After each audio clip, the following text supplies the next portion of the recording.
NCP নেতা সারোয়ার তুষারের বিরুদ্ধে আবারও গুরুতর অভিযোগ আনল নীলা ইসরাফিল। নীলা ইসরাফিলের স্বামীর নামের জায়গায় সারোয়ার তুষার নিজের নাম বসিয়েছে বলে অভিযোগ করেন সাবেক এই এনসিপি নেত্রী। অভিযোগ করেন আইনগতভাবে জালিয়াতিরও। শনিবার ৯ আগস্ট বিকেল ৪টায় সামাজিক যোগাযোগ মাধ্যম ফেসবুকে এক পোস্টে এমন অভিযোগ করেন নীলা ইসরাফিল। ফেসবুক পোস্টে তিনি লেখেন, আমি নীলা ইসরাফিল।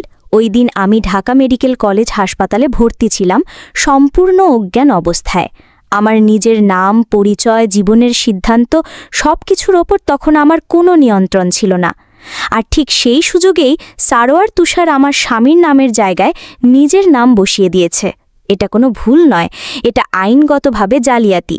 তিনি লেখেন, বাংলাদেশ দণ্ডবিধির ৪৬৮ ও ৪৭১ ধারায় স্পষ্টভাবে বলা আছে, প্রমাণ হিসেবে ব্যবহারযোগ্য নথি মিথ্যা তথ্য দিয়ে তৈরি করা এবং তা ব্যবহার করা শাস্তিযোগ্য অপরাধ। এছাড়া বাংলাদেশে তথ্য ও যোগাযোগ প্রযুক্তির আইনে অনুমতি ছাড়া কারও ব্যক্তিগত তথ্য পরিবর্তন করাও অপরাধ।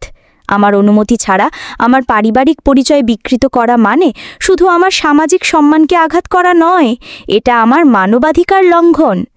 ইউডিএইচআর এর ধারা ৩, ৫, ১২ ও ২২ অনুযায়ী আমার ব্যক্তিগত মর্যাদা, গোপনীয়তা এবং আইনি নিরাপত্তার অধিকার ক্ষুণ্ণ হয়েছে।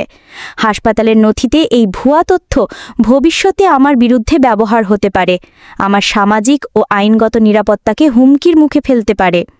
উল্লেখ্য, এর আগে এনসিপি নেতা সারোয়ার তুষারের বিরুদ্ধে যৌন হয়রানির অভিযোগ তোলেন নীলা। এ সংক্রান্ত একটি অডিও ভাইরাল হয় নেট মাধ্যমে।